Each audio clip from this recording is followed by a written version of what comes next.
Postoje vremena kada Gospod izgrađuje i vremena kada Gospod razgrađuje. Reč su svetog proroka. Pitali ste toga Sisire u monastiri, koliko treba da se jedan grešnik kaže. Kaže, godinu dana, mnogo deca, mnogo. 6 mjeseci, mnogo deca, mnogo. 40 dana, kaže, mnogo deca, mnogo. Niko kaže, za 3 dana i 3 noći, kad se duša ispovedi, sve grekove što učinije, skide se za njega, a ne pokajnicima istorije malo.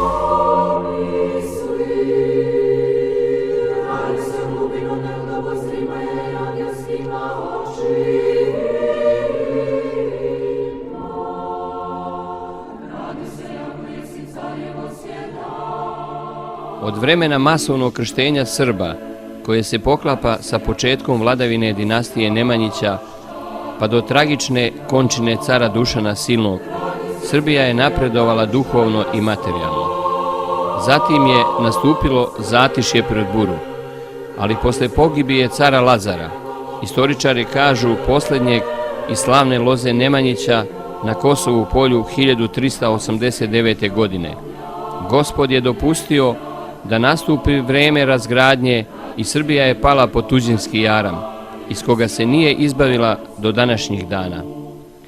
Tu, u blizini prestolnice cara Lazara, grada Kruševca, na samom kraju 19. veka, iste godine kada je kraljica srpska Draga Obrenović kumovala imenu sela Dragova, u kući Velisava Antonijevića rodio se sin prvenac Vitomir. Pa, za Gavrila sam saznao u stvari od starca Tadeja. Iz priče, razgovora sa njime, saznajemo u stvari i o njemu i tako i u stvari odlazim kod njega. Mada su već neki ljudi poznavali ga, ali nije se to dotaklo čisto mog duha, ta njegova priča o njemu. Poznavajući oca Iliju iz Niša, nisam osjećao neku potrebu, ali kad sam već sad upućen, onda smatrajući to da nije slučajno, onda već tako i odlazim. Kada sam stigao u manastir, nisam osjetio, nisam ga ni primetio, a nisam ni osjetio odobravanje da treba da ga vidim. Pa čak i Mati Makrina koja je tu bila, ona je rekla da on neće da razgovara sa ljudima, jer je on starac koji veoma slabo razgovara, uopšte malo priča, tako da ja mogu samo da se poklonim ikonama i da idem. Velislav i Joka imali su posle toga još 7 dece. Živeli su skromno kao i svi tadašnji seljani Dragova. Deda malog Vitomira zvao se Sava i bio je rukopoloženi štec u crkvi svetog velikomučenika Georgija i svete velikomučenice Marine. Preci malog Vitomira povlačili se kao monasi pred Turcima sa Svete gore. Pošto su tadašnji velikaši živeli u Kruševcu i okolini, oni su dolazili kod njih i tražili pomoć i milostinju. Tu u blizini utvrđenja Županjevac, koji je izgradio srpski župan Nikola Altomanović, monasi su podigli 7 crkava, od kojih je jedna bila pod zemljom. U tu podzemnu crkvu mnogi monasi su se skrivali kada su Turci počeli da nadiru u Srbiju, jer je kraj bio nepristupačan. Tuda je prolazila i carica Milica sa svojom svitom, jer je put vodio iz Kruševca Karavanici i Manasiji. Danas se od tih 7 crkava ne poznaje skoro ništa. Samo još stoji srednjovekovni grad Županjevac u ruševinama.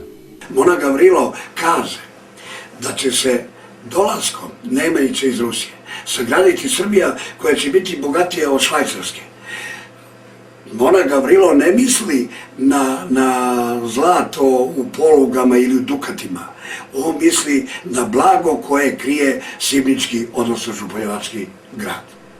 U kući Antonijevića vladala je patrijarhalna pobožnost, znao se red i stariji se poštovao.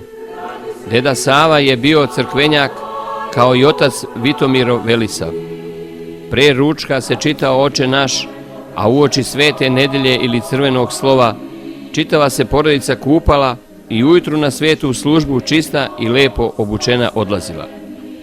Uveče se obavezno kadila kuća, dvorište i ukućani. Od svoje bake Teodore i majke Joke, mali Vitomir je prve molitve naučio. Prvo ću samo da kažem kako je njegovo rođenje, bit će to korisno vernicima i deci na puku, kako je njegovo rođenje kao deteta bilo najavljeno porodici, njegovom dedi Savi. Gavrilov deda Sava je bio crkvenjak u crkvi u selu Dragovu, godinama je pevao za pevnicom, jako pobožna porodica, ima čak i časoslov sada u toj crkvi sa potpisom Sava. Sava je jednog dana imao viđenje, to je viđenje rekao Gavrilu kasnije i rekao mu je anđeo u sanu. Kaže, Sava, raduj se, rodit će ti se unuk. Kaže, bit će Božji izabranik. Mnogo će u životu napatiti se i mnogo će postradati, čak će i na smrt biti osuđivan. Ali velike će mu tajne od Boga biti, sve će to Bog će ga poštediti, sve će to preživjeti, velike će mu tajne biti otkrivene. I dočekat će raspad Srbije, pad komunista. Kaže, njemu poveri tajnu koju si ti video i čeka kad se čuvali ovce. Kada je porastao, oženio se i dobio sina Gavrila, od koga je imao 3 unuka. Živeo je Vitomir u zajednici sa sinom, imao je lepo imanje, voćnjak, vinograd i kuću. Tada je imao prvu viziju u kojoj mu je Gospod pokazao stradanje kralja Aleksandra. Prva pomisao je bila, pa šta ću onda ja uopšte tu, zašto sam toliki put prošao i zašto uopšte sad sam ja došao tu. Ali znajući kome je poslao, u stvari da je poslao otac Tadej, znajući ko je otac Tadej, znajući njegovu proviđenje kroz unapred u vreme, da ne kažem neku prozorljivost, jer ja ne znam šta je to, ne mogu o tome da pričam, pa sad ne mogu da to nazovem baš tako, ali poznajući sve to, ja siguran u starca Tadeja ostajem tu i čekam. Kad je sveti Aleksandar trebao nije za Marseille, da se dini malo matantu, duhovno viđenje noću, razumiš ti, ja pođem sa njima i sa Aleksandrem i morem, a majka Marija i deta otićemo vozom. Isto, došla obala predsjednik vlade Francuske. Narod, masa, sačekanja, bacane cvijete, lepota, ide kralj Aleksandra, ima se i predsjednik Francuske sedi, a ja idem pored njih. Ide i dođe na vančini kadar, bugarski špijun, ide u kiću cvijeća, da ga uzme, i u kiću cvijeća ubi kralj Aleksandra. Čujte nego slavu. I zamisli, kad sam lipio noću kod kuće, pa pravo kod Miše u selu gdje stanovao, čukno vrata, Mića kaže, ko je? Ja. Kak je dobro noćas? Ja posljeda pa, što ti prođe? Kad sam Mića takavica, čuti sam ti bilo, gdje su se neki potosuli nego bio, si pamet. Dobro, malo što sam Mića, sutra ću te vidjeti da nije, ja ju kažem tako i tako, ona ću vidjeti. Mišo, vi, ode vam, šta je? A popiše, kaže, što ti mu? Svam se bio, gdje su te i da biješ u suđe ne dobiju, masa ga, dobro popiše, idi su te ovdje u 8 sati na posto, pa će da čuješ ta lijeva. Ne mora da sam, diže se, ode. Postoje malo, 8 sati, telefon, kralj Aleksandar pogidio u Marselu od Vance Mihajlova koji uvidi stvorili, sve što sam mu kazao. Ide ovdje kuka naglas, piska, kuknjava, razumiješ ti, naredi mi 40 dana da bijem zvono svaki na pola sata, razumiješ ti, anđe mi gospodin naredio, zastavu sam eto na crko, pola koplja, razumiješ ti, 40 dan, pio sam dan, bio zvono. Vitomir je odlazio sa vernicima na poklonička putovanja po manastirima. Bio je član bogomoljačkog pokreta i išao je na sve bogomoljačke sabore koje je vladika Nikolaj organizovao. Posebno je imao poštovanje prema vladiki Nikolaju Velimiroviću, koga je lično poznavao. Kada sam izašao iz crkve na vratima od crkvene kuće, od njihovog konaka se pojavlja starac Gavrilo, koji meni oštrim prstom pokazuje da ja dođem kod njega i onda me dovodi do jednog oraha, koji je danas u stvari to Letnikovac, i započinje priču meni i mom rođenom bratu. A brat koji je tu bio pored mene, znači ništa, kasnije saznaje da ništa nije niti čuo od tog razgovora, niti je razumeo, niti je nešto zapamtio, dok sam ja zapamtio svaku reč. I na osnovu onoga što je on meni pričao, delovalo je dosta nepovezano između sebe, ali je osjećalo se da je to bitno za mene. Nepovezano je bilo zato što je to u stvari vezano za određeno vreme u mog života i on je otišao toliko daleko da je čak došao do strašnog suda. Znači nije bio samo u nekim bliskim vremenskim razmacima, nego čak do strašnog suda došao i govorio, čak i pomisli neke koje su me hvatale posle nekoliko godina i njih je prozreo i njih je sekao, razobličio ih i pomogao mi da nešto učinim, u stvari da se ne povinim tim pomislima. Čitao sam knjigu da čovjek ima pored sebe đavola i anđela.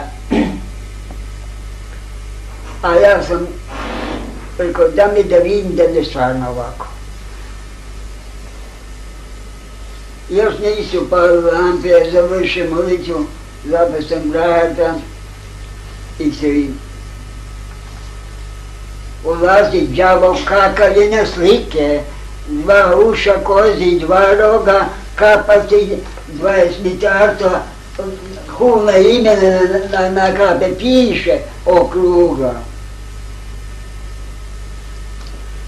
Noti 5, ki orla popet. Težak je mora. Da se prekrstimo ne da. Ne da. A onda mi gospodin kaže, prekreći se umno. Ja se prekrećem umno, Oca i Sina i Svetoga Duha, amin. Dum, jesi li vidio? Idite, ja se da idem, pa plaći, ne mogu se utešen koliko sam plakao. Krenem odmah preko oporice, preko ponje, pravo se krize pod obučinje da bi velika Nikolaja. Dođem oko 7 sati. Kuste me vrata noga jer je monaka koga sam poznavao. On kad molito mišljati koto sam se Gospode i pomirio nas ko kaže amen, ako ne. Amin. Šta je brat vidio, šta smo ranio, ja hoće da plaću. Vidite šta misle, kaže, znam šta se desilo slono noć. Šta? Izdešao sam, brate, da vidim stoku, konje, ovce, da se ne pokidem učini štetu, ali tu jedno mače, lijepo, ništa, ja ga uzem pa ga meze, kaže, malo ga mate. Pretim se đavo, kaže, u moje ruka, ja kad ga bacim, pa kad stegnem uz basanike, istrčao sam, ne znam kad sam istrčao, uđem u celiru, zatvorim vrata, pa poduzim leđima da ne uđem. Dođe vrijeme kad treba vladika da ustane. Brat, da duhovnik, ajde vidimo vladike. Na vrata, Gospodi koji vladiko, sad je amen, ulazimo. A vladika kaže, jel vam čito? Izvolite, kad ste porano, ja počeo da plaćem. Što ti plaćeš? Ja mu pričam, taka stvar, svi ćemo sve, pa išli da posle duhovnike i on kaže, jesi ga vidio? Jesam. Ne boj se više. Ne boj se više. Često se viđao sa vladikom Nikolajem, sve do njegovog odlaska u zarobljeništvo. A posle progona vladike Nikolaja u Ameriku bili su duhom povezani, iako su bili hiljadama kilometara daleko. Molio se, a dođe, a Gospod pozove Arhangel i Mihajla, kaže, idi, uzmi moje čado Nikolaja, on se moli u ćelije, čita kanone, čita akatić jedan sve, nemoj da se zbuni, u dušu mi donesi, moje drago čedo, mnogo je muke za mene podlao, ali nemoj da ga plašiš. Uzmi u narodce, gdje bi u manači žicu i dubotinju, neka ubije, donesu i dovedi mi slugu Nikolaje pred mene. I Arhangel me došao i on će tamo kati preste Bogorodice Isuse, Sine Božji pomini redom, Ande Gospode, postepene, otkrije svijeta, kaže, Oče Nikolaje naredio Gospod da ti uzem dušu da ti odam u nebo, neka bide Božja volja. Hvala Gospodu, neka bide Božja volja, uzme dušu njegovoj crnarić, sredinam, žicu, sve ubiš. I vode ga pravo na nebo. Kad je uzeo Nikolaja na nebo, spuši ga pred Gospode, ustao pa ga zagrlio. Plakao je, čado moj, jesi mi došao, mnogo si muke za mene, oralo po glave, da mi ti cijelo vojska nebete, svi što imali angela, zapevala hor na nebu, to je bilo čudo i na čudima da mi ti dolaze. Apostoli dočekali, pa majka Kate, pa otac Elini, pa onda redom sve piska kupnjava i rade sve u sredo. A u vreme tada te 3 godine, kada bude cijelom zemljom glad i suša vladali, pred dolazak Hristov, tada će se narod po pećinama i gorama skrivati. Svi pravoslavni će se u grupama skrivati i mnogi će mučenički i od gladi i od bolesti umirati. Tada će biti i zemljotresa i požari i druge nepogode će zadesiti zemlju. Naše je da se molimo, da govorimo naraštajima, da velika nevolja tek predstoji, a o vremenu i rokovima nije naše da tumačimo, kako nam i piše u Svetom pismu, da o tačnom vremenu i rokovima zna jedino Otac naš nebeski.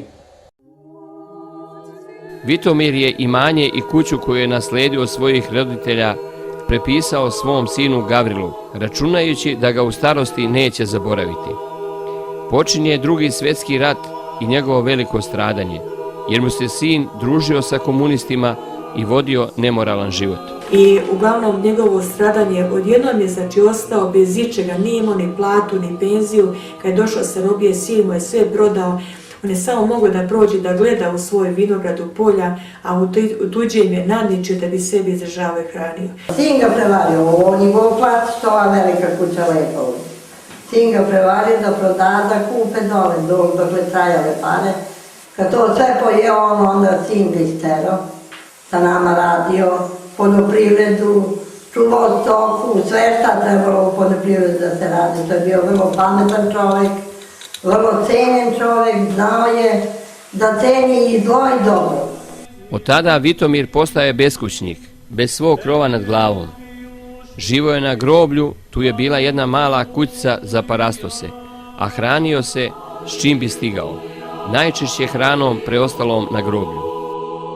Posle izlaska sa robije, Vitomir je nastavio da radi u crkvi kao crkvenjak.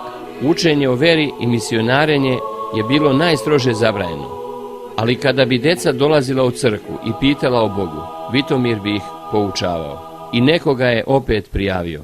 Jednom je u crkvi propovedao deci u veri i ušla je žandarmerija i uhvatili su ga i uzeli su evanđelje, gađali su mu glavu, ovdje mu je Ivica od knjige evanđelja poznavala svaku udoljasto, bila mu je prsla lobanja, gađali su ga glavom o zid i njemu je prsla bubna opna i sve, zato otac nije čuo na desno uho, bio je u komi neko dana operisan. Također, što je to, kažem, skuplja omladinu ispred crkve i govori o veri, propoveda. Ja u Rijekovcu, u zatvoru, vežene ruke, u Čiliju, nema zima, sveti Trivun, nema da sedneš, nema da ledneš, a ja vršim molitvu, suziti, ja samo pada, a me tače na vrata. Čuti, a ja kažem, ne luku na vrata, uvali ko da se može, ko neće, beži. Beži.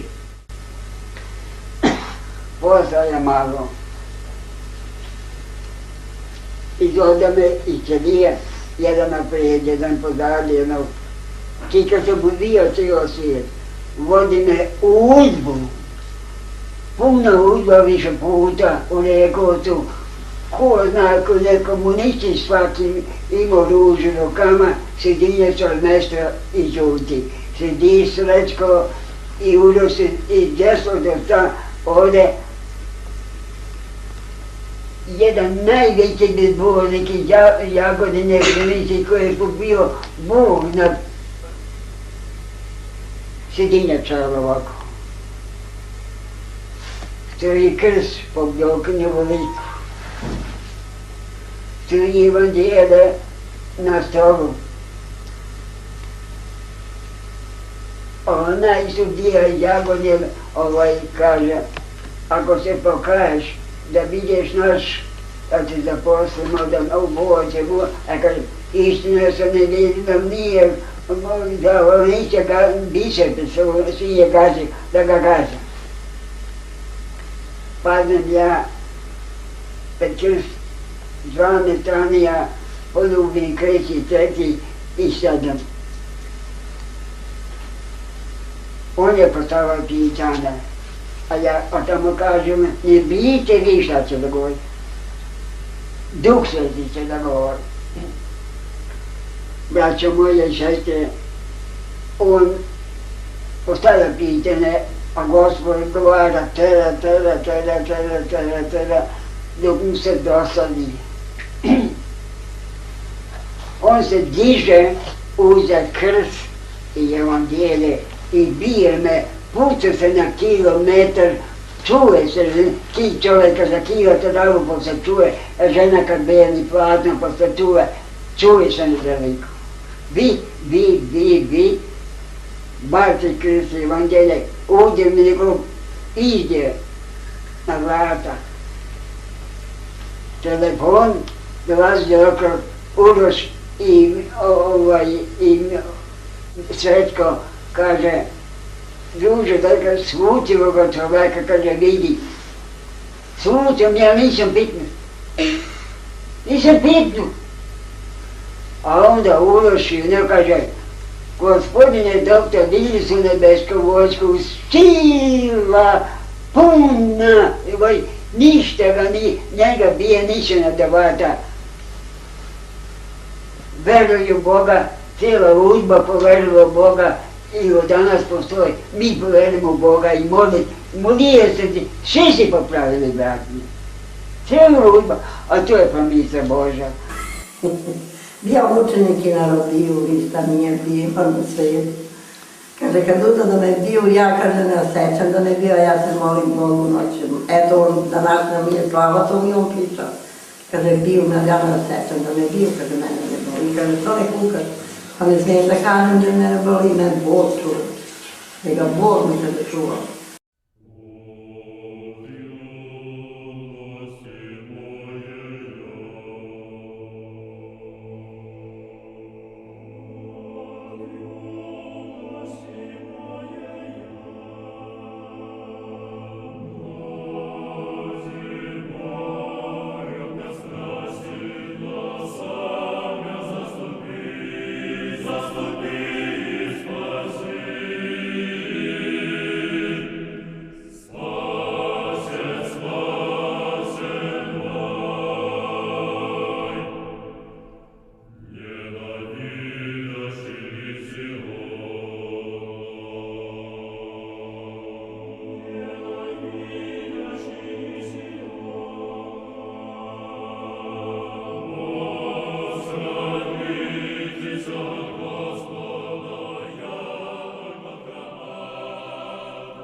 Posle mnogo stradanja dobio je poziv od sveštenika iz Jagodine da bude crkvenjak u crkvi koja se nalazila na Jagodinskom groblju.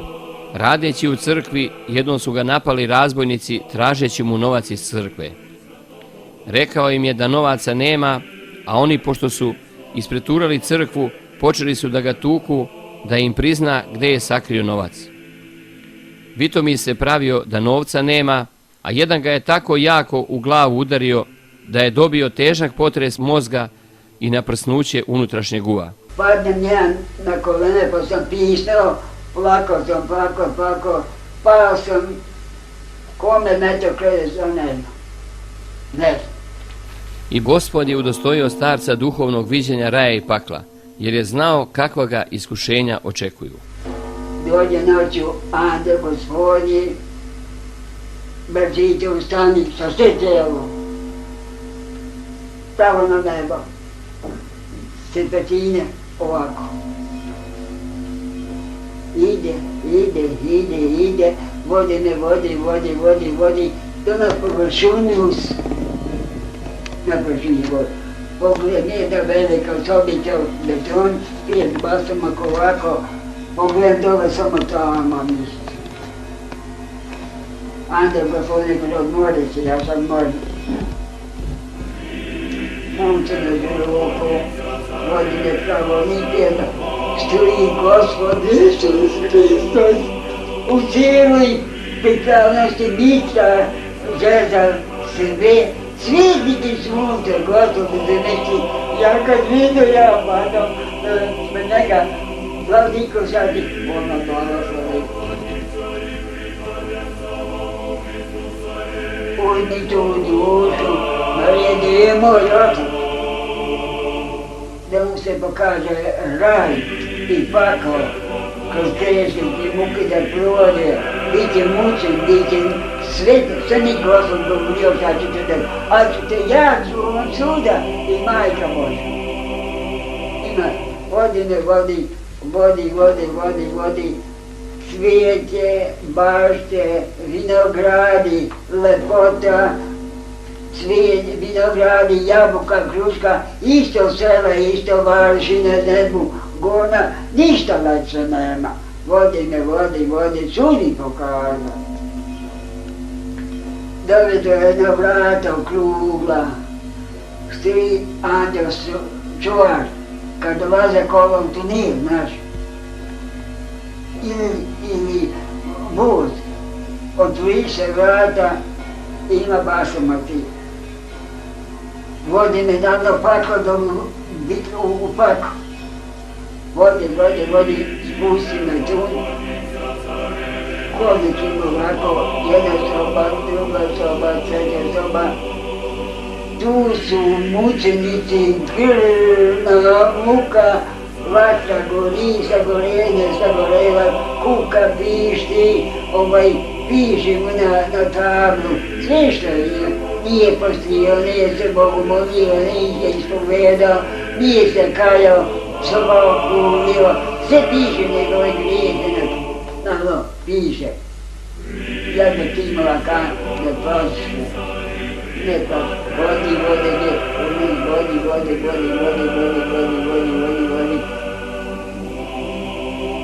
pa crnoga paka.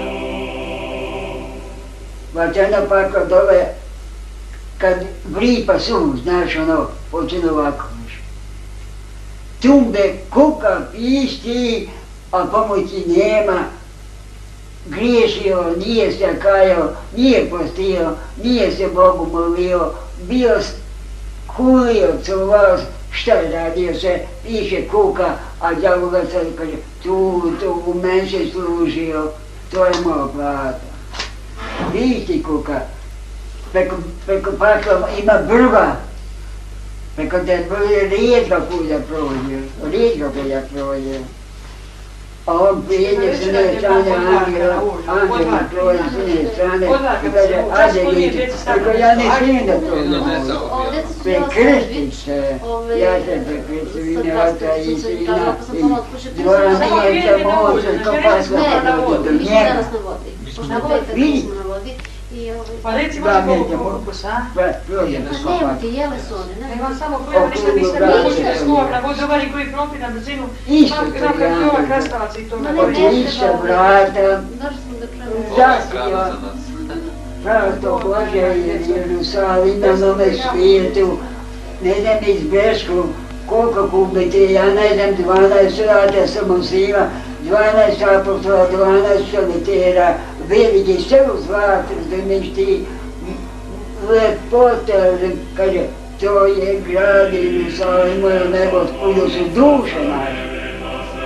Kaže, a doće vrijeme, kad ti u njega ne uđeš, nije niko upazio. I vrati me polako, ajde, vrati istom putem, za sve treba.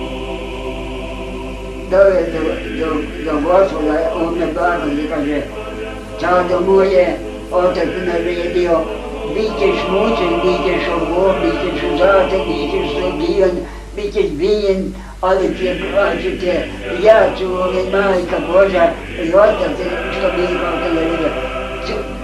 Ništa ne ima da brineš. O zaštiti moja majka.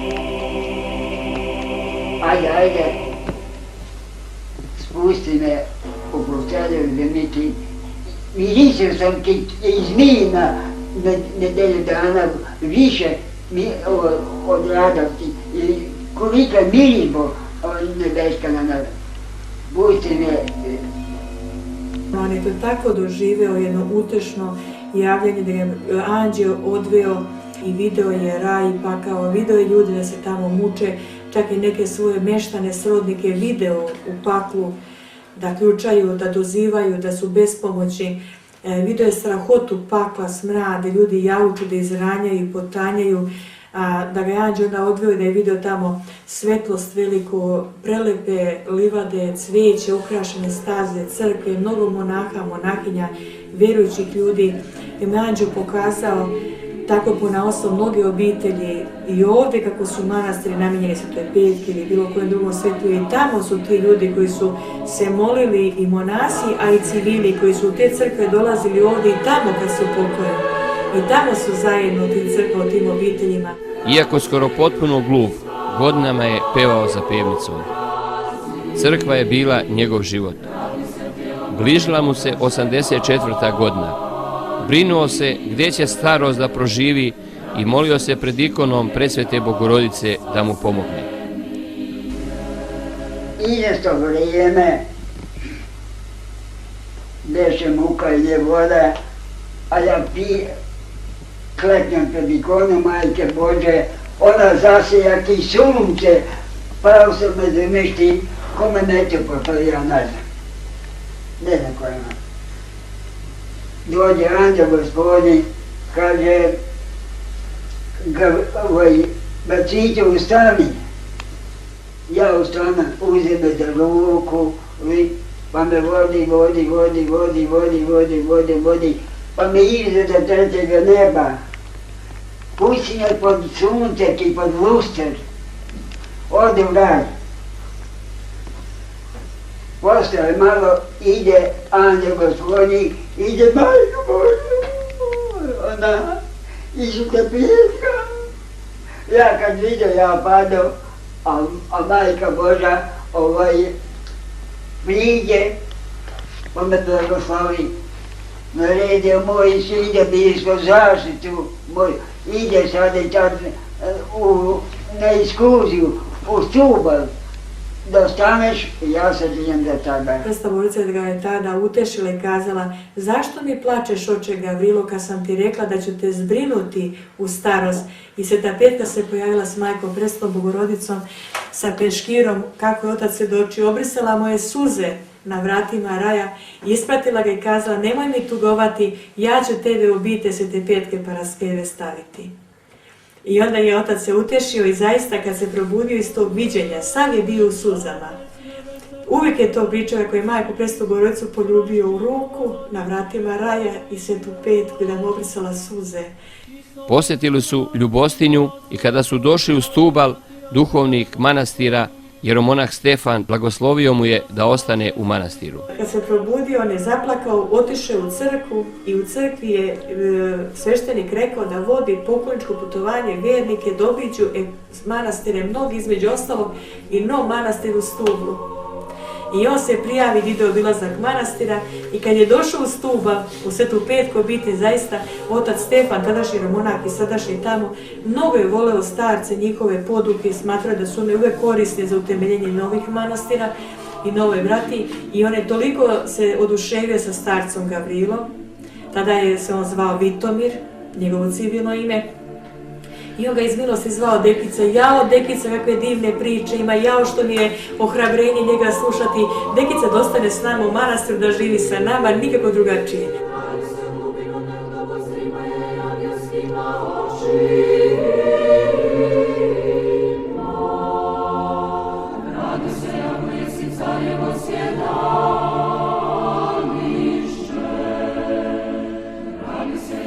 Uskoro su morali da odu u Jagodinu kako bi uzeo svoje stvari. Prilikom povratka kamion je naglo krenuo i Vitomir je pao i slomio kuk i nogu. Dolaskom u manastir u Svetu Petku, kako me je tadašnja starešina upoznao sa svim članovima bratstva, uveo mu je sobu i rekao: tu je jedan stari Dekica monah, mnogo je star, slomio je nogu, pao je, pa gotov je da umre. Bolestan je, mršav, neće on preživjeti da mu to sraste. Između ostalih poslušanja imaš i to da starcu donosiš hranu i da ga obiđem i tako. Uplašivši se da će se starac upokojiti, vladika Stefan je blagoslovio da primi monaški čin i dobio je ime po svecu koji je bio toga dana, po svetom Gavrilu patrijarhu srpskom. Uskoro se otac oporavio i počeo polako da ustaje uz pomoć štapa. Njegovo je poslušanje bilo da pomaže u kuhinji.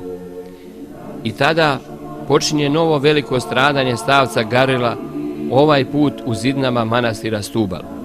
Starešina manastira, otac Sava, nije starca podnosio, smetala mu je njegova čistota i njegovo revnovanje za Boga i veru. Nekoliko puta je bio tučen od oca Save. Starac je govorio: u svijetu sam bio mučen od komunista, što sam veru propovedao, pa zar sada i u manastiru to da doživim, da ne smemo Gospodu smelo da govorim, to je strašno. Muka u Stublu, zamišti, bila muka velike iskušenje, zamišti, bijen, mučen, da nije bila s monom, ali me Bog čuvaj, majka Božja. Usledila su još veća iskušenja u manastiru i mnogi su napustili Stubal. Otac Gavrilo nije imao kuda. Molio se Presvetoj Bogorodici da mu ukaže gdje je ostatak života da provede. Molio se tada u Stublu pred ikonom i jednostavno kad je već molitvu završavao, ikona je pošla sa zida prema njemu. I on je vidio da je Majka Božja živa, govori mu sa ikone. Prosto ikona od zida pošla prema njemu za čas i Majka Božja mu je rekla glasom: oče Gavrilo, nemoj mi više tugovati i plakati. Ustani, uzmi svoje stvari i pođi u manastir Bošine, to je nov manastir, tamo si mi potreban. I on je čuši te reči, ikona, kaže, ubrzo pogledao, ponovo bila na svom mjestu na zidu. Pošto je osnovan novi manastir u Bošnjanima, otac Gavrilo je tražio blagoslov od episkopa Šumadijskog Save da ga primi u manastir Svetoga Luke u Bošnjanima.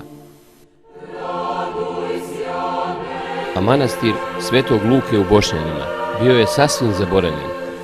Srušen je kao i veliki broj naših crkava i manastira za vrijeme turskog ropstva. Kada je srpska vojska poražena u bici na Kosovu polju, carica Milica je po predanju ovdje čuvala dragocenosti sa dvora.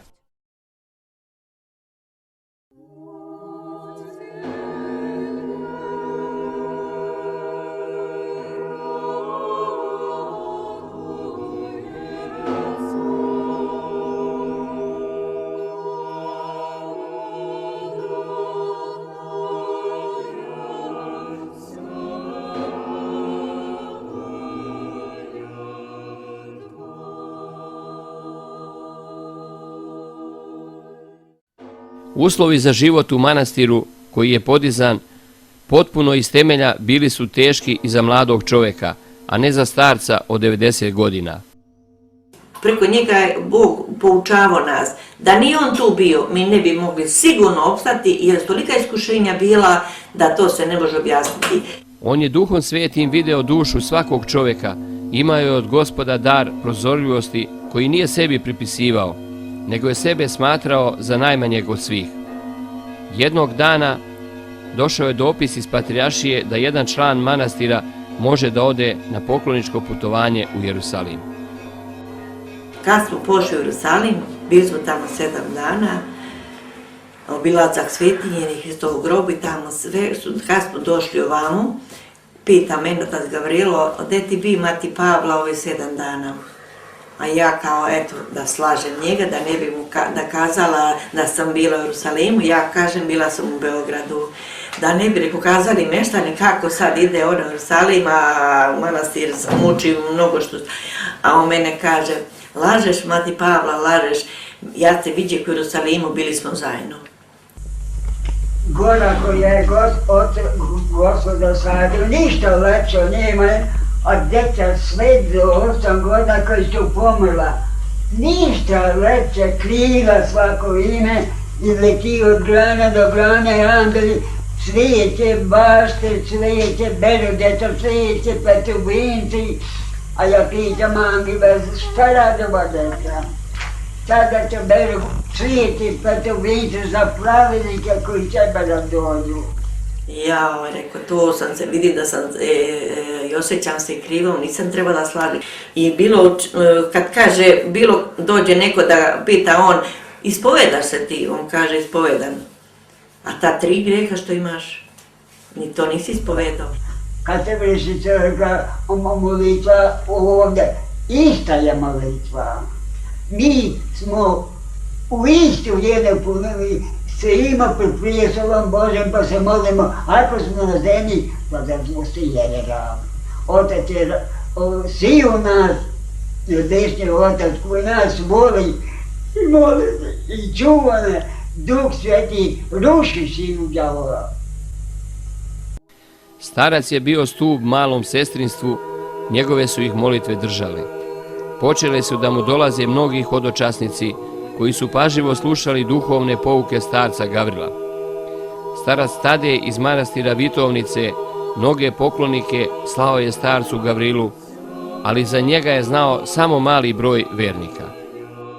Ta veza sa ocem Tadejem i ta veza sa ocem Gavrilom, koja je bila onda sigurna, i to se osjećalo tako sigurnim da priče koje su postojale među narodom, da su oni u prelesti ili su najviše su u stvari bili ravnodušni prema njima, nije ih doticala ta priča uopšte. Iako su ušima čuli, oni u stvari duhom nisu čuli. Tako da nisu obilazili te starce, iako su im bili tu na dohvat ruke, nisu se ni upoznali sa njima. Dok danas već se knjiga o starcu Tadeju već poznata, kako su ti misli, tako ti je život već traži i već je čitana. Dolazile su mu iz Niša i sad je ona monahinja u Ostrogu, mislim da je Melanija. Ona je bila na nekoj velikoj funkciji, nešto šta ja znam, on kaže, ja te vidim, sestro, da si ti sad u monaškoj rizdi. Ona veli, pa ja radim. Ne znam, kaže, ali skoro ćeš da budeš. I još, mislim, puno kazala, jednom je čoveku kazao, on je bio ženjen, došli im dvojica vojno lice su bili, ali u civilu. On kaže, bila sam kod Tadeja, pa kaže, poslao me da dom kod oca Gavrila. On ide otud sam sa štapom i kaže, to što misliš, brate, to i uradi. On kaže, pa oče Gavrilo, kaže, ja sam vojno lice, ali kaže, pa jeste, kaže, ono je uniformi, kaže, ali skoro ćeš obučeš ti monašku rizu. Pa kaže, imam 2 dece, kaže, i ženu. Ne, kaže, skoro ćeš da obučeš. Nije prošlo možda do Svetog Luke malo vremena, sve se odiri kako vam rekao. Starac je živeo u vreme velikih previranja u našoj otadžbini, raspad zemlje, građanski rat u Bosni i Hrvatskoj. U stradanju svoga srpskog naroda video je prst Gospodnji. Molio se Majci Božjoj da mu pojasni stradanje našeg naroda i majka mu se javila i rekla da ne tuguje. Srbin strada jer se hrišćanstva odrekao, niti postaje niti se Bogu mole, a najviše zato što mnoge Srpkinje umjesto da rađaju decu, ubijaju ih u svojoj utrobi, reči su Majke Božije. Ništa ne radi. Jel će da bude rat u Srbiji ili će da bude mirno? Srbija? Ne, neće da će Srbije da plati. Mi ćemo da vidimo teška muka, našu žene izdeli srdi za pare. Dovali su banci kod mene, idete naše zemlje za pare, zemlje kad je trebalo biti oslobođenje Jugoslavije, za pare su ideli zemljišti. I kod nas više nema Srba. Rijetko, svim rijetko. U njih samo će ostanu koji imaju oca i sina, postoje manastiri zemlji. Čiji će da ostane, ono će sve.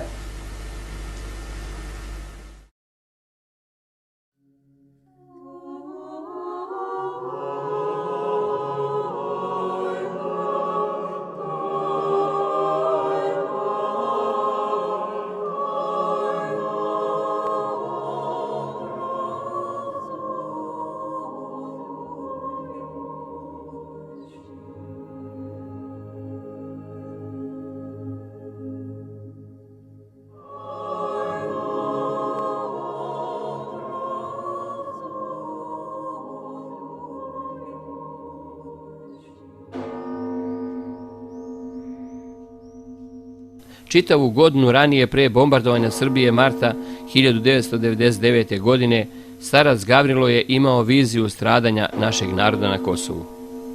Kad jednom prilikom moja majka Pavla ušla kod njega u sobu i ja za njom, da mu poslužimo večeru, da vidimo otac je lego i tako, kad je on pogledao kroz prozor, to je bilo pred rat na Kosovu, pred bombardovanje, i samo je zaplakao i rekao moje majci, sad su mi bili Sveti Antonije, Petar Atonski, samo nasima.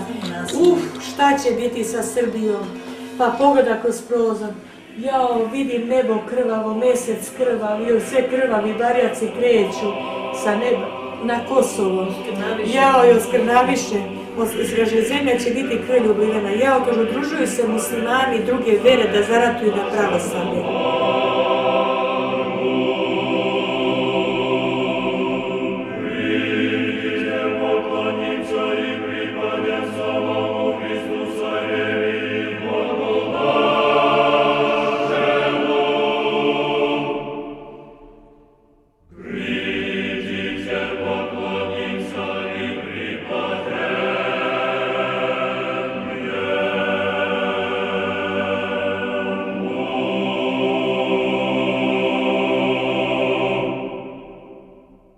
Razoriše naše svetinje, pale, gore, lome krstove, naše monahe siluju, biju i steruju, jao, mnogo će mučenika, opet će krvlju biti, a moraju krvlju platiti strad, mnogo će mučenika sa Kosova na nebo otići, evo već im se venci spremaju.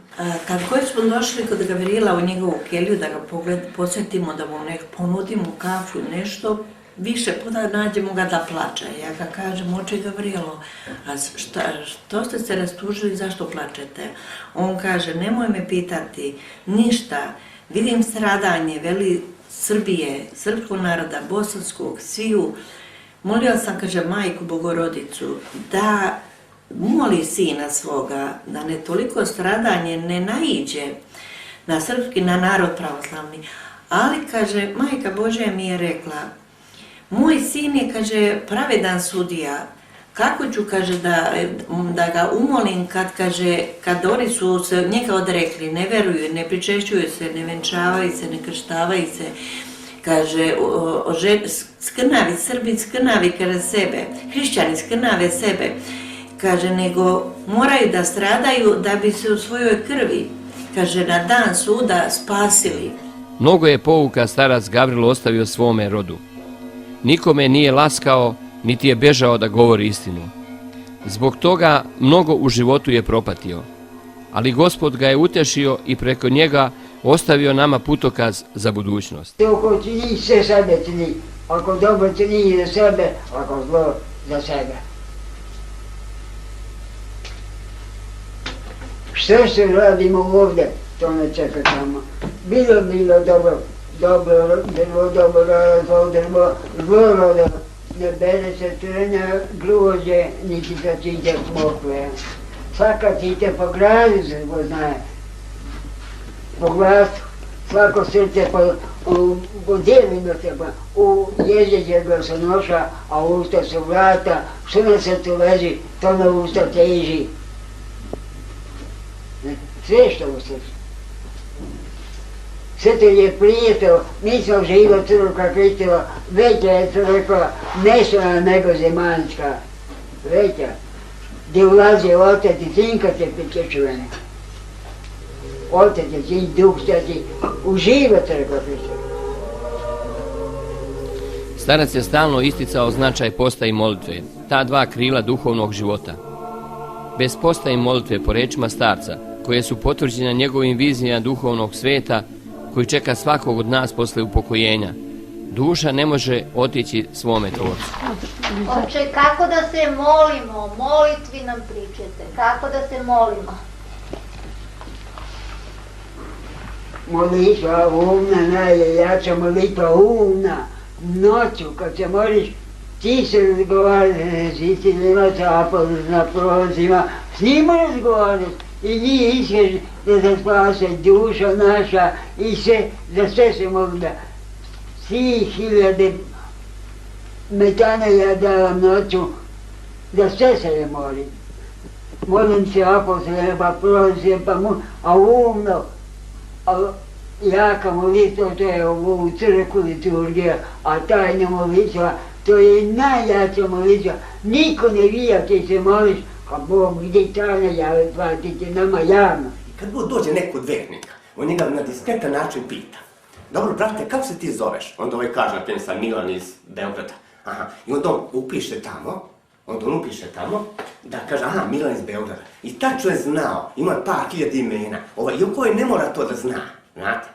On tačno upiše, i Bože, pomozi i Milanu iz Beograda. Taj najjača molitva, a to je noćna molitva, od 12 sati. Od 12 sati do 12 do 4 do 5. Za sve. Eto ti molitvi tu piše sve. Po redu. Sve piše. Završim jutarnju, i se tu napa voze, kad se ima večernje, pa onda Isusa, Sine Bože, pomiluj nas, ima tu redom, pa preste Bogorodice spasi nas, ima tu tih 4 molitve, pa onda kanon Majke Bože, preste Bogorodice spasi nas, rođenje Hrista, pa onda Isusa, Sine Boži, radosti moje, obradome, pa kanon Arhangel Mihajlo, pa onda svi pije po redu, ide sve po redu. Kogo dođe u sabrat ili kad dođe neko tako, znate, on je zaista svakom teo da pomogne savjetom i da se zaista svak spašava ako može. Ali to nije, on to nije opisivo na taj način, znaš šta, kao na primjer sad neko pa da mu da neki strah. Nego on je tako nekako na taj perfidan, fini način čoveka približavao. Znači baš neki govor iz naroda da čovjek tačno sam spozna sebe. U tajnosti. eto tabelnica, ideš u putu, mlada si bio. Ti se moliš Bogu, niko ne vidio ti. Isus ti ne Bože pomiluje na svako da crede oče naš, na svako da svijeto Bogorodice Djevo i ide sve.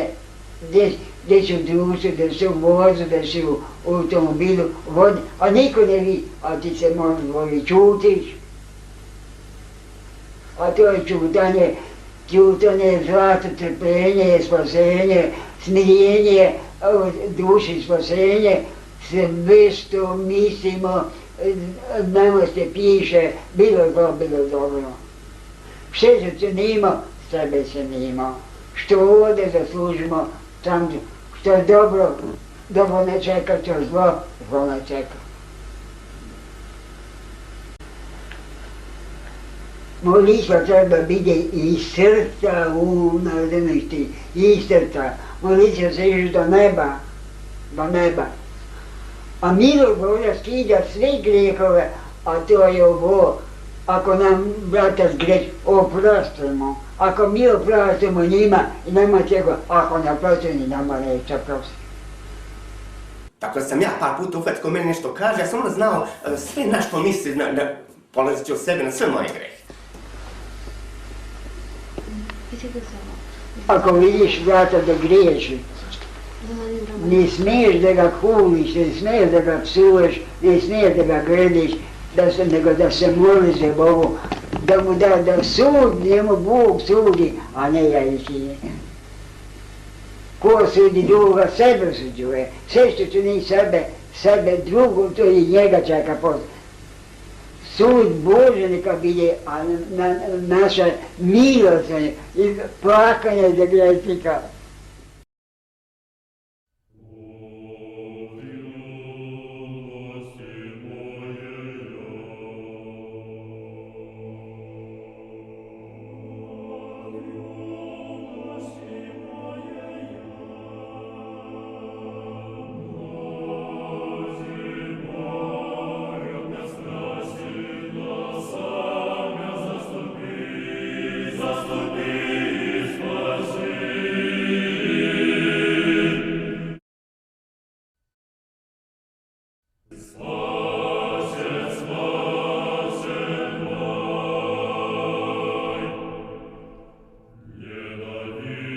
Starac Gavrilo će ostati upamćen po mnogim proročkim rečima o nadolazećem vremenu i iskušenjima koje očekuju nas hrišćane sadašnjih vremena.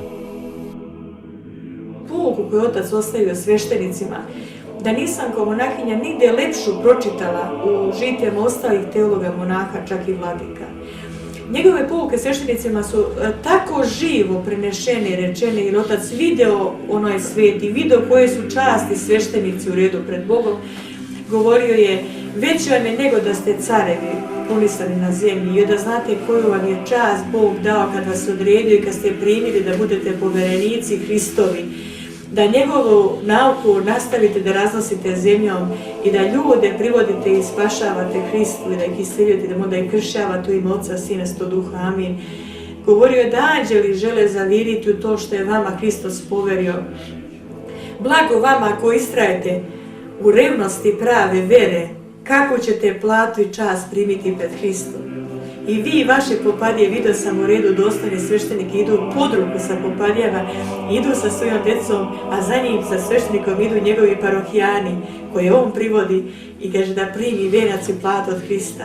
A ima, kaže, i oni, kaže, koji skrenu, koji ne mogu prići Hristu, koji su nezaslužni plate. I govorio da sveštenicima, radujte se, nemojte se brinuti za vaše materijalno na zemlji. Vama to ne treba, Bog će vas brinuti za potrebito.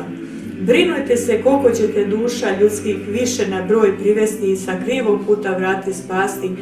Zato ćete odgovarati, sa dlana će vam Bog tražiti dušu djece koju vam dovodi. Nemojte olako shvatiti, kaže, velika vam je ispit, velika odgovornost, ali velika vam je čast poverena.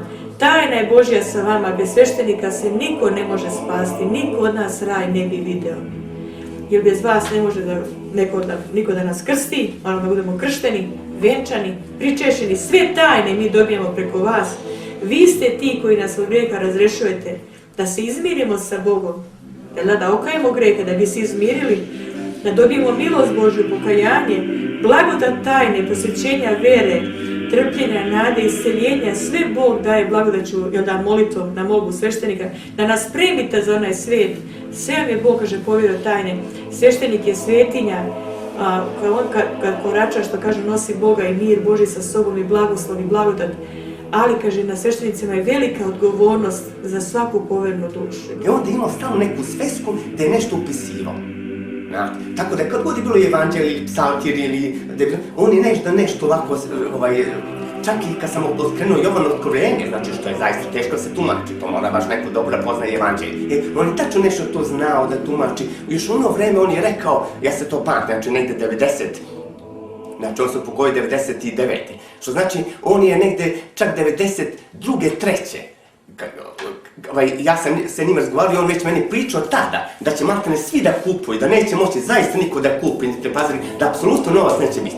Pogleda on vam ka istoku, a pogleda ka vam na ovu stranu prema Kosovu i kaže joj, koja stradanja na Kosovu će biti, joj, pa poče, pa šta je, oči Gavrilo, udarit će, kaže, Bože oprosti, kaže, muslimani, Joske Naviće, manastire i sve, kaže, molio sam se Majici Božoj da mi pojasni zašto je Bog dopustio toliko stradanje, kaže, sada stradamo. Kaže, molio sam, kaže, ona mene rekla, kaže, nemoj da tuguješ, da plačeš, Srbin je ostavio veru. I kaže, niti češćuje, niti se venčava, niti Svetog Nikolaja, kaže, mrsno, kaže, slave, ali najviše, kaže, što sad, kaže, reka Srpčadi teče, Bože oprosti, majke utrobi, Bože oprosti, kaže, su uništili srpsko, Bože oprosti, potomstvo koje treba da nasledi i zato je Bog dopustio stradanje Srbima, srpskom rodu, a Bože oprosti, znači, kaže, čija su, kaže, od toga planina, znači, Šiptarka rodila po 10, 12, šta ja znam, i šta će jedno Srpče koje se rodilo da može da se suprotstavi. I zato stradamo u mnogim, što kaže, ratovima i to sve podupoštenja, ali smo izabrani narod i Sveti Sava, što se kaže, moli Bogu i kleči sa Svetim Nikolajem, sa svim svetima, da srpski narod se izbavi teških iskušenja koje su ga snalazile. I govorio je, kaže, ne bojte se, jeste stradate, ali ste izabrani Božji narod. Pogledat će Bog Srbiju i sve, kaže, ali će, kaže, mnogo biti otpadništva. Ja sam išla otpadništva ovog što sekte imaju mnogo, nije šta ja znam. Nisam nikako shvatjala da je otpadništvo, ne, kaže, nego kroz crkvu. Kako će to biti kad je već naišlo sad ovo, kad gledamo, to su novo ovi, Bože oprosti, sad što su uveli novo kontare i to sve. I ja sam tek sad shvatila šta je nam Gavrilo objašnjavao, ali ja nikako nije im to došlo. Čak i nešto govorio, kaže, ako ovaj vladika sa visokim čelom bude otišao pomoć, da traži pomoć od pape, da se njemu pokloni, njegovom, kaže, Bože oprosti, ruci, kolenu, kaže, veliki će gnjev navući, kaže, na svoju zemlju. A ja nisam tamo kom se radio, na Amfilokija, taj vladika crnogorski, i ja sam to držala sa jednom rezervom. Rekao, Bože oprosti, rekao, znamo da ga mi, stvarno je on je bio, nemamo šta da kaže, anđeo po zemlji. Kaže, navuče, kaže, veliki Bože oprosti, kaže, iskušenja na Crnu Goru. Stvarno čujemo mi kasnije da on bio tamo, on je valjda išao, eto, sa dobrim namerama, kao da traži pomoć da bi se ublažilo rat, da bi mogao da utiče tamo, protiv katolika, kako se zove. I kad smo otišli poslije kod Jojla, i ja ništa neću da pitam Jojla, jer ne ide, a ja mislim, ali Joj govori, kaže, pa eto šta uradi naš vladika, ode da traži pomoć od posti pape, eto, dopusti Bog, kaže, Bože oprosti, da sad miraš, da malte ne, Bože oprosti, samo što je na svoju skroz, da toliko je, mislim, i sad, koliko čuje da je i on, Bože oprosti, služe po novom, i kazao je za Atanasija, Bože oprosti, da ovaj, kaže, mnogo načitan i on će mnogo, kaže, Bože oprosti, navući iskušenja ogromna na Crnu Goru.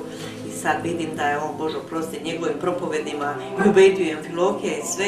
I uopšte deci, je govorio osnov hrišćanstva, tako jednostavnim pristupnim rečima otac je govorio razumljivim svakom uzrastu. Osnov života na zemlji, poslušnost, pokornost. Poslušan roditeljima, poslušan pretpostavljenima, odan, sve raditi sa blagoslovom, poštovati roditelje, pitati, to je zagarantovan temelj za sreću u životu. Govorio je, ne možeš dobiti blagoslov u manastiru ako nemaš poneti blagoslov roditelja.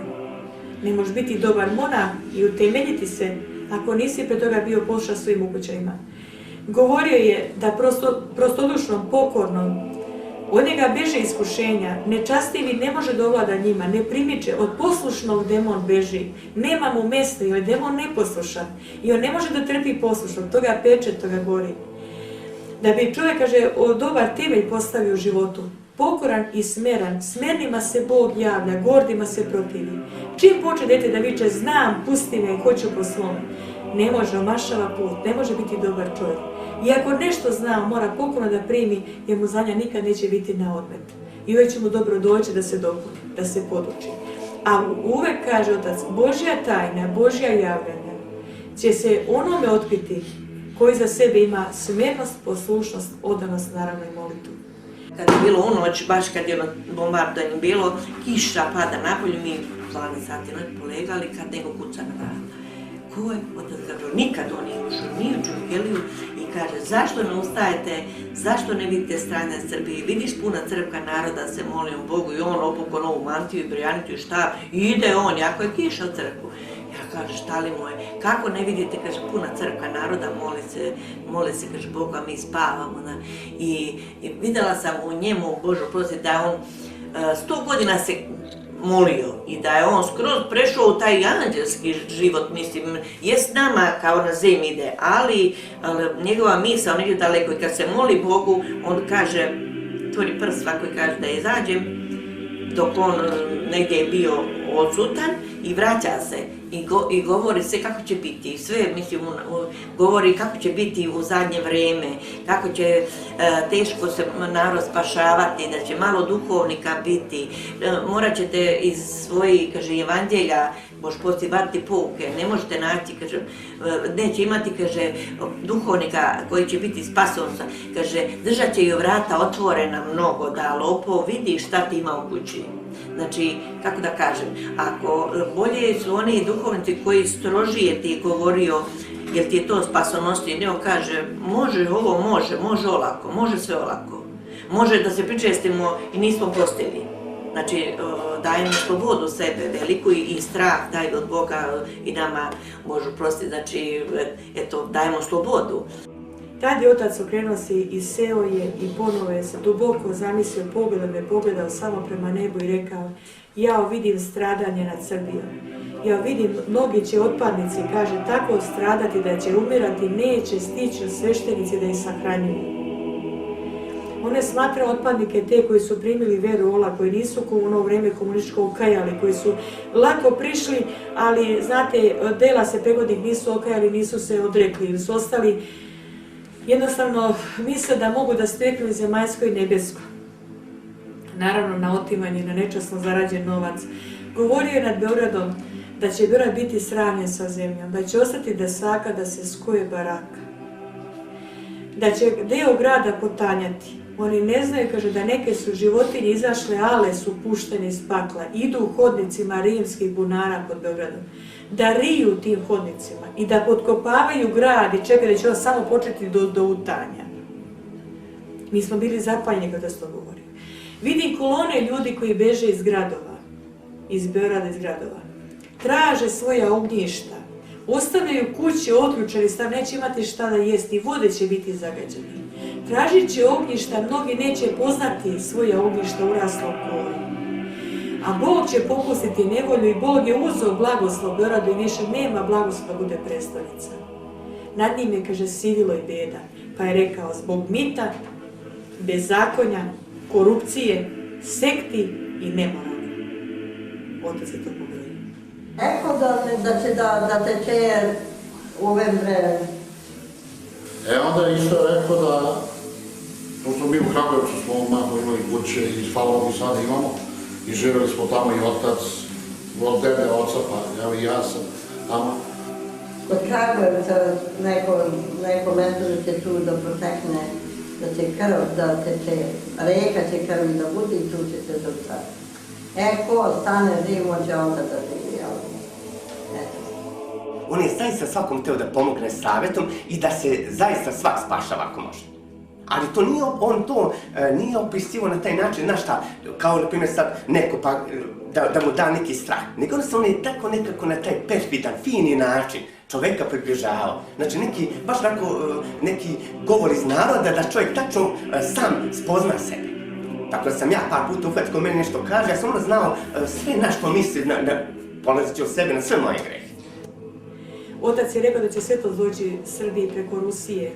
Kad Rusija bude carevina, da će ruski car zaštititi nas, da će takav blagoslov biti nad Rusijom, da kad ruski car bude zakoračio na to, kaže Srbije, da će tlo drhtati pod njim. Da će taka nebeska vojska svita biti sa njim, da će, kaže, takav mir i blagostanje biti, i kad bude naš car krunisan, da će takav mir zemljom ovladati, da će, kaže, klad pšenice takav rađati groz, da će mir zemljom i tanjanom našom mirisati, dokle je srpsko, da će anđeli kaniti.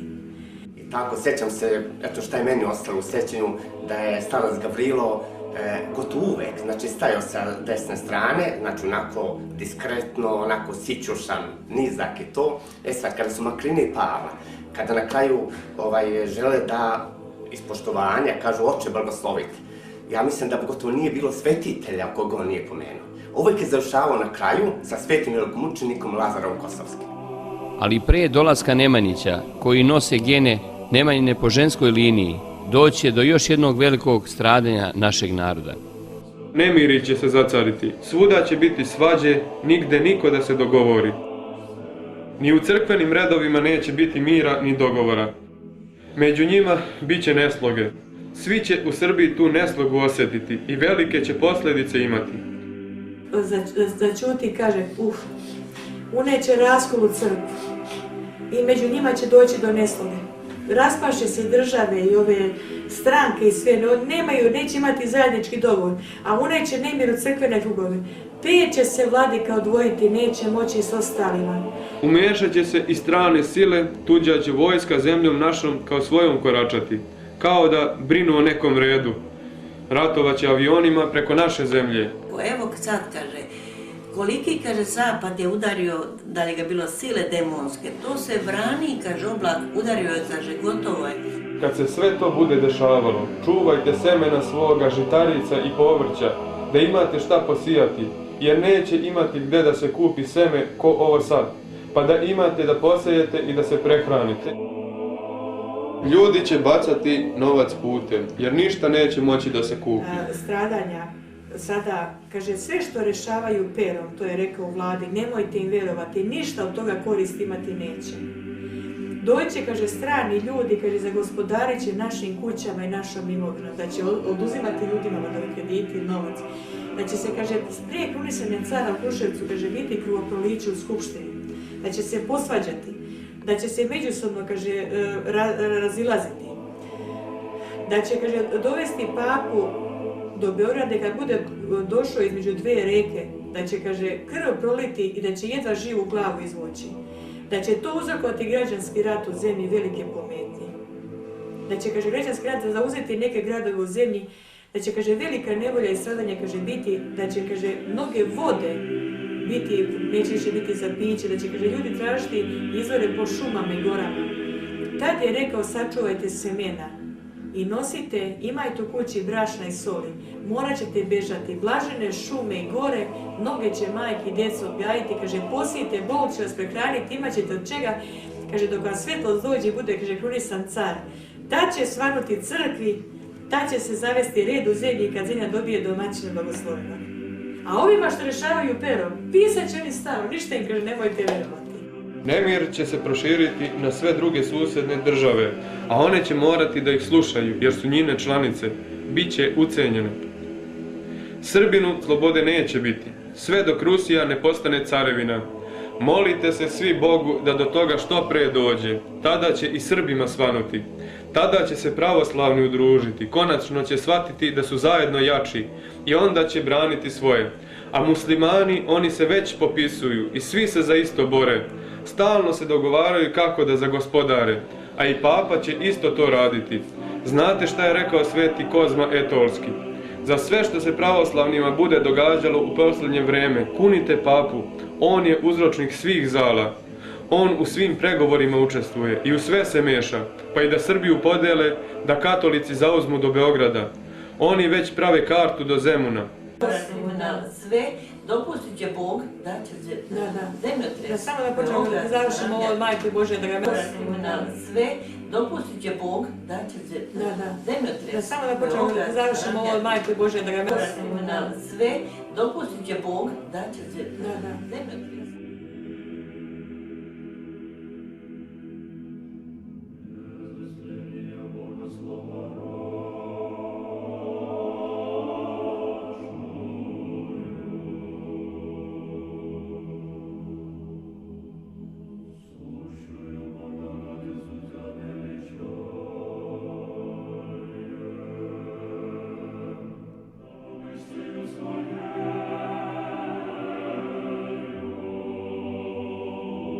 Više se neće iz Beograda zemljom upravljati, već će se posebno svaka ocepljena jedinica imaće svoje centre za sve.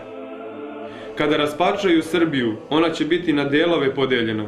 Ostaće samo uži deo Srbije, gde će jedino biti reda i mira, a na ostalim delovima nemiri će se zacariti. Tada i u tim nevoljama, ono malo Srba što ustane vapit će Bogu da mu da cara da zemljom vlada. Širok je put, ima tam kanon, pokajnički to kaže, da vi što piše u tome, pokajničko je čitao.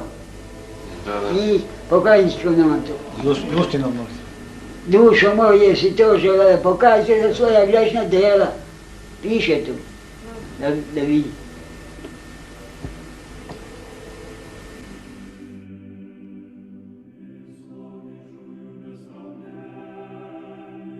U to vreme će Rusija carevina postati i tada velike strane sile će se jedino ruskog cara bojati. Takva će sila biti sa njim i blagoslov da će svi vladari sveta od njega gde god se pojavi zadrhtati. Sa njim će i nebeska sila biti. Ruski car će tada štititi pravoslavne širom sveta, pa i Srbiju. Tada će žuti ljudi primati naglo pravoslavlje, na čuđenje mnogih. Na Kosovu će drugi vladati, čak i crkve što budu rušili, naši će neke obnavljati, ali će ih oni opet rušiti. Treba sve svetitelje skloniti u Srbiju, po užoj Srbiji, da dole ne bi palili i ništili. Jer Srbi će biti grupisani samo na manja mjesta i tu će samo moći da se slobodno kreću. A ostale crkve koje ne budu porušene, one će biti kao neki muzeji i u njih će dolaziti samo turisti da obiđu. Tada, kaže, kad sva ta nevolja bude, rekao da će biti mostovi porušeni, da će, kaže, Bosna se pripojiti Srbiji, da će Srbi, što ostane Srba u pobožnosti u veri, da će se svi okupiti i sjatiti u Kruševcu i da će tu biti krunisan potomak Nemanjića po ženskoj liniji, da će predstavnica biti Kruševac. Tada, kad bude ruski car zakoračio na tlo Srbije, da se naš car kruniše, drhtaće tlo kuda on bude koračao. Sa tom povorkom carskom sila nebeska će biti. Cela Srbija će se sliti u Kruševac da se i naš car kruniše. I to krunom Nemanjića koja se čuva u pećini sakrivena i čeka dan kada će dete iz pećine izneti i pred cara doneti. Potomak Nemanjića po ženskoj liniji bit će krunisan, a on sada ne zna da je on taj potomak. On živi u Rusiji, otuda će ga dovesti i u Kruševcu krunisati. Ruski podvižnik, monah će ga objaviti, a on sam neće znati da je on taj koji će biti krunisan. Ali će pokušati da lažnog prikažu, ali neće uspjeti. Biće razotkriveni, veliki podvižnik će ga projaviti i ukazati koji je pravi potomak Nemanjića. Blago onom ko to vreme dočeka, govorio je otac sa suzama. Blago narodu tada, kakva će milost zemljom srpskom vladati. Tamjan će mirisati zemljom, anđeli će zemlju Srbijom kaditi, mir će se zacariti. Rađaće sve i pšenica i vinogradi i sve kao nikada do tada. Tada će se sve strane sile sa Kosova povući, ostavit će Šiptare, onda će bežati Šiptari, da će im Albanija biti tesna. Neće smeti na Kosovu cara ruskog dočekati. Tada će car carskom gramatom vratiti našu zemlju i potvrditi naše sve što je bilo. I sve na Kosovu ponovo će biti naše, jer to je zemlja našom krvlju natopljena. Ne mogu oni njom vladati.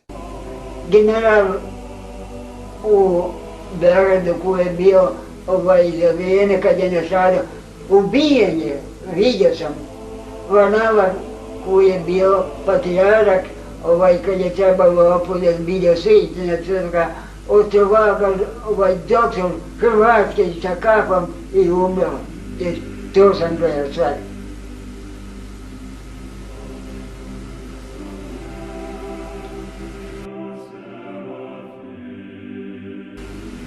Na vrijeme Nikolaja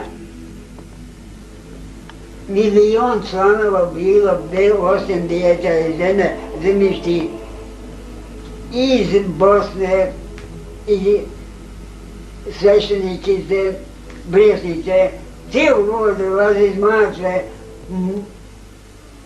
Barljak, pesma, Nikolaj izađe sa čaka da grli popa platiti djece zemljišti, 3 dana sabor. Šta više to nama? Koliko čitalnice ima, svako selo čitalnice imala, a sad nema ništa, negdje ima neki da se moli, a to ništa nema. Propast. A to da će biti prorok Danilo rekao da će biti prije 300 godina ovo vrijeme, eto ga ispunava se.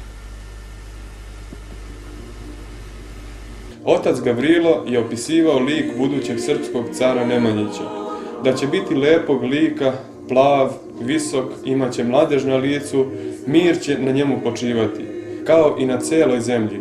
Narod će ga toliko voleti, Srbiji će konačno svanuti. Posle tame svetlost će da zasija. A i kako je sveta carica Milica i želela i molila se da opet zemljom Nemanjića pobožan car vlada i da krunu ponese, tako će i biti. Gde su Nemanjići sveti stali, tamo moramo nastaviti i odatle početi.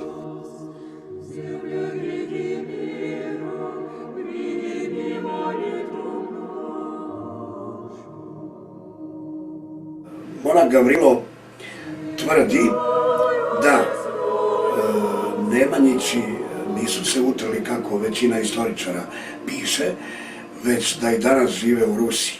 I da će, kako on kaže, posle još jednog stradanja Srba, Nemanjići doći iz Rusije i postaviti Srbiju kao carevinu sa sedištem u Kruševcu. Ja sam možda imao 12-13 godina, pa možda i više, kad je on pričao da će dođu stranke na vlasti, da će da se vlast menja, da će da budu stranke, da se jedna druga menjaju dok ne dođe pravi. To će sve da bude do dolaska Nemanjića. Mada on tvrdio i on priča da njegov taj koren od Nemanjića, da nije ugašen i da živi u Rusiji. I da će Kruševac da bude glavni grad. Znači da će Kruševac da bude glavni grad, Nemanjića dođe na vlast i da će da bude carska zemlja. Znači kad bude neko došao njih na vlast, da će onda mnogo bolje da bude, da će lepše da se živi, da će da bude jedno blagostanje, a dotle Bogom ime da se muče. Otac je govorio da je samo vladavina Nemanjića bila Bogom blagoslovena. Sve vlasti posle tog vremena nemaju blagoslov Božiji da vladaju zemljom Srbinom. Potomak Nemanjića po ženskoj liniji bit će krunisan, a on sada ne zna da je on taj potomak. On živi u Rusiji, otuda će ga dovesti i u Kruševcu krunisati. Ruski podvižnik, monah će ga objaviti, a on sam neće znati da je on taj koji će biti krunisan. Ali će pokušati da lažnog prikažu, ali neće uspeti. Biće razotkriveni, veliki podvižnik će ga projaviti i ukazati koji je pravi potomak Nemanjića. Blago onom ko to vreme dočeka, govorio je otac sa suzama. Blago narodu tada, kakva će milost zemljom srpskom vladati.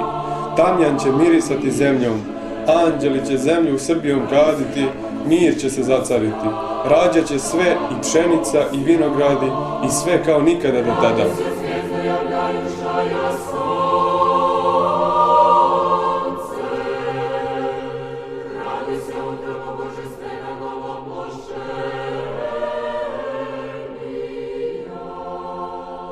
Svakako da je za nas Srbe najznačajnije proročanstvo Starčevo vezano za njegov rodni kraj i poruku koju je anđeo Gospodnji izrekao dečaku Đeki, drugu njegovog dede Save.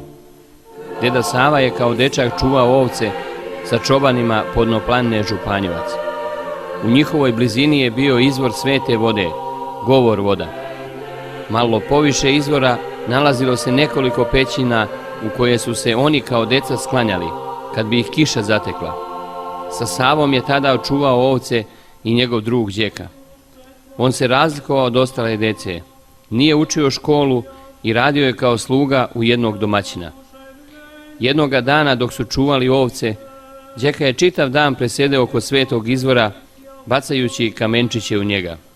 Deca su ga zvala da pođe sa njima, ali on nije hteo i tu su ga ostavili. Kada je počeo da pada mrak, djeca su krenula po njega, ali ga nisu našla. Svuda su ga tražili, ali bez uspeha. Potraga za Đekom je trajala 3 dana. Kad je imao 9 godina Gavrilo, Sava se razboleo i vidjevši da će da se upokoji, zovno je Gavrila i rekao mu šta mu je anđeo rekao. Da će njegov život ipak biti težak i patnja, da će mu mnoge tajne biti poverne. Tad mu je poverio tajnu koju je Savi kao detetu Gospod Bog otkrio i pokazao jednom njegovom drugu Đeki kad su čuvali zajedno stado u planinama Županjevca. Tu u podnožju planine kod Govor vode, Đeka je nestao, čuvali su ovce jednu pećinu i ni traga ni glasa od njega. Ostali su ga čobani tražili, mislili da se sakrio, da neće da vraća ovce, da mu je bilo više to dosadno, da je se igrao s njima, da ga nije zver odnela ili pak je to šuma, krš. Bespomoćno su tražili, otišli su u selo, kazali roditeljima, čak i žandarmerija došla tadašnja i svi i tražili sa lučama upaljenim. Nigde Đeke 4-5 dana se nije pojavljivao. A no ceo dan je gačao kamenčićem u tu jednu pećinu pored izvora i oni su mu govorili da se tu ne igra jer je ta pećina bila zagonetna. Od davnina su starci govorili, ali on to nije slušao. Kad su došli 6. i 7. dan sa jednim starijim meštanom da čuvaju ovce, su se plašili, roditelji sad pošli djecu sami, misleći da će i zver napasti i njih. Ta se Đeka samo pojavio ni otkud. Kad su ga pitali, je bio priprost, jednostavan, nije bio ni pisme, bio je sluga, čuvao i ovce godnog gazde. Gde si Đeka bio? Đeka je samo rekao da je dok se on gačao kamenčićem u tu pećinu pored izvora, samo je stao momak sjajan, talasaste kose, prelet. I kaže, razmakao je rukom kamen i rekao, Đeka, vidim da se ceo dan tu igraš i da si bezazlen. Ajde uđi da ti pokažem šta ima ovde. Kaže da je on jednostavno ušao u pećinu, da ga anđeo vodio duboko u zemlju pećina hodnici vode, da ga je čak ima neka voda koja teče kroz pećinu, da su nju prekoračili. Da ga anđeo poveduje da je rekao da je ta pećina skroz se pruža hodnici duž kroz planinu Županjevac. I onda kad je došao na pola da mu je tu anđeo pokazao da stoji na njemu velike sarkofage zlatnika, prosto prosute carske odežde i pokazao mu je krunu koju su carica Milica ostavila sa krilom, kad je sa konjici s povorcima sa dvora Lazarevom prenela zakupane stvari, carke čast, carske odežde, sve. On je to tako opisao tim draguljima, svim tim ukrasima na stolu položene, čak i crkvene knjige, neke zlatne posude koje nije znao da opiše kakvog su namene ili izgledali, bio ipak dete seosko prosto. I tad mu je on, kaže, kako je bio siromah, služio je kod gazde, čuvao je ovce godišnje za jedne opanke i 1 dukat. I bili su njegovi jako bedni. On je vidjevši zlatnike jake, kaže, kad otac je govorio, to su bili neki seferini, mnogo veći od običnog dukata, kako su u toj kutiji razasuti. Taj sjajni momak je kako njega vodio, a kaže, od tog momka svjetlost je zračila i obasjavala sve u toj pećini. Otac je nama to opisao, da mu je deda tako rekao. Kad je on, kaže, siroma uzeo i nosio je, da su djeca nosila košuljice tkane, prepasane pojasom. I on je muče počeo rukicama da grabi one zlatnike i da trpa u nedra, jer je bio siromah. A anđeo je prišao i uhvatio ga za ruku i rekao mu, ne Đeka, nemoj to uzimati, nije to tebi namenjeno. Kaže, Gospod je tebe odredio jer si bezazlen i tebe da poveri ovu tajnu, a ti ćeš reći tvom drugu Savi, njemu će se roditi unuk, bit će monah i dočekat će raspad Srbije i komunista, treba da zna gdje je kruna zakopana za krunisanje budućeg potomka Nemanjića. I onda je mu anđeo rekao, uzmi džeka jedan zlatnik, neće ti oni verovati gdje si ti bio, da ti služi kao dokaz da si bio ovdje, da si ovo video. I pokaži njima, dadni roditeljima, neka kupe njivu, da se hlebom hraniš, da imaš svoje posjede, da ne budeš više siromah. I onda je, kaže, anđeo ga proveo sve i anđeo ga je vratio. Pećina je se ponovo zatvorila, kad je on izašao iza njega je se samo kamen sastavio. I anđeo mu je rekao da niko ne pokušava da bilo šta tu kopa, jer će postradati i poginuti. Dok se ne bude vrijeme ispunilo, kad će se, kaže, malo dete zagubiti od roditelja i da će samo jednostavno, kad bude se ispunilo vrijeme, izneti krunu pred to koga bude Bog objavio, potom kad nema da bude krunisan. Tu je tajnu Sava, kad su ispričali, svi su bili zapanjeni u selu, roditelji srećni. Tim novcem, tim seferinom je zaista Džeka kupio njivu, njegovi roditelji. I sveštenik iz Dragova, koji je, kad je Gavrilo bio tamo crkvenjak, on ga je kod dete uputio da uči bogosloviju i sve, i on nama kaže, došao je da pričesti starca Gavrila pred smrt, eto on ga je zadnji pričestio, oca iz njegove ruke, otac je njega školovao da bude sveštenik, i onda on kaže, da, sestra Makrina, zaista i sada postoji u Dragovu njiva koja se zove Džekina njiva, kupljena tim zlatnikom.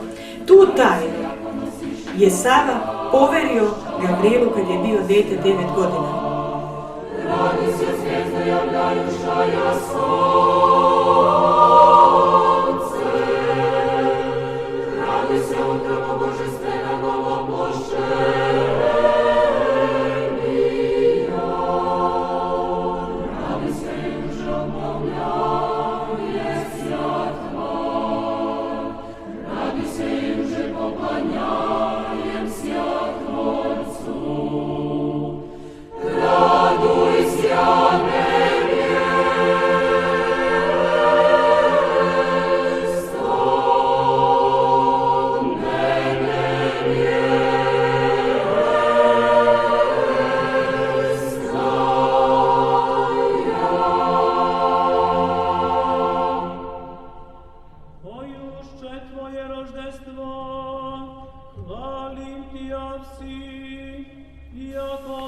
I kada je deda Sava osjetio da će umreti, ispričao je tada 9-godišnjem unuku Vitomiru da mu se javio anđeo Gospodnji i rekao da će imati unuka koji će mnogo u životu postradati, ali da će biti pod zaštitom Božijom.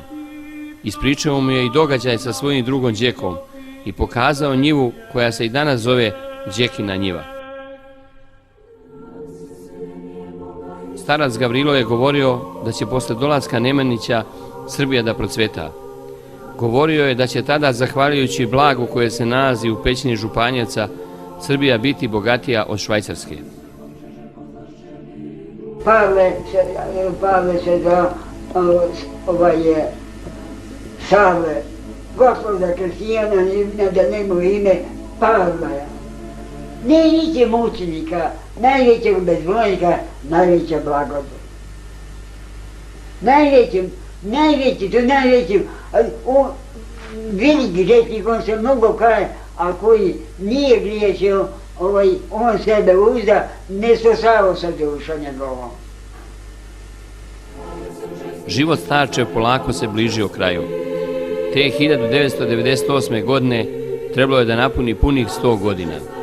Otac Gavrilo se upokojio na dan svetog Arhangela Mihajla, tačno 40. dan od kako je prestao da uzima hranu. Srpska zemlja dala je hrišćanstvu mnogo svetih i prepodobnih, kao i mnoštvo mučenika i ispovednika vere pravoslavne. Radosno se danas svih njih prisjećamo. I dok je srpski narod čuvao svoju veru, Gospod je postupao sa njima kao sa izabranim, sa prepodobnim i sam ćeš prepodoban biti. A kada je okrenuo svoje lice od Boga i pošao za zvezdnom petokrakom, i Gospod je postupio sa njima po njihovom lukavstvu i dao mu da ispije čašu greha. Ali manjina naroda srpskog je ostala verna Hristu išla sa njim na krst. I uzeo je bogobojažljivi deo Srba na svoja pleća teret koji su svi trebali da nose. I starcu Gavrilu je bilo suđeno da živi u takvom vremenu, vaspitavan u blagočešću, a živeo u nečistoti i bogoborstvu. I baš to je formiralo u njemu odlučnost da služi samo Gospodu Isusu Hristu. Bijen, mučen, progonjen. Šta sve nije bivalo sa njim?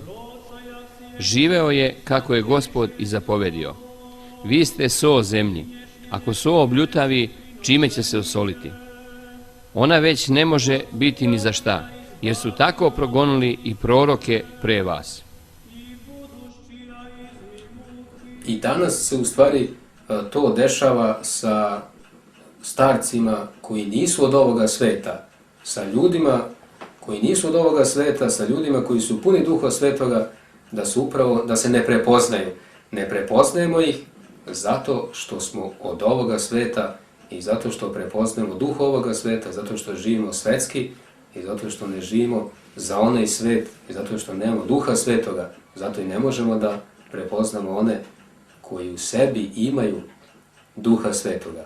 Ponavljamo ono u stvari što fariseji i književnici su uradili u Jerusalimu pre 2000 i nešto godina kada nisu prepoznali Mesiju, kada nisu prepoznali onoga, kada nisu prepoznali cara slave, onoga koji je došao da ih ustoliči u carstvu nebesko, a oni su u stvari tražili carstvo nebesko.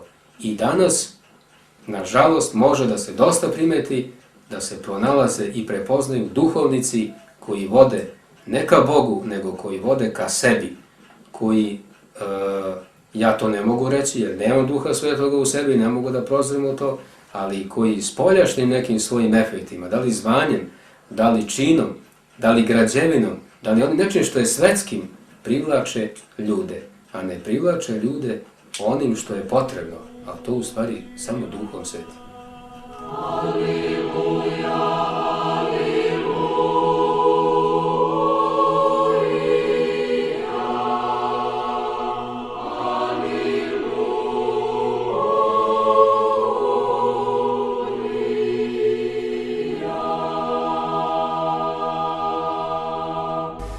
Pitali ste toga Sisije u monastri, koliko treba da se jedan grešnik kaja. Kaže, godinu dana, mnogo deca, mnogo. 6 mjeseci, mnogo deca, mnogo. 40 dana, kaže, mnogo deca, mnogo. Nikoliću kaže, za 3 dana i 3 noći, kad se duša ispovedi, sve grekove što učenije, skida se za njega, a pokajnicima, a ne pokajnicima istoretije je malo. Milost Božja skida grijekova, a ne pokajnik. Nijedan nepokajnik nije da u carstvu, svi su u paku tamo, samo pokajnici. Koji sebe boli, što smo griješili, ispovedimo Gospodu prašta.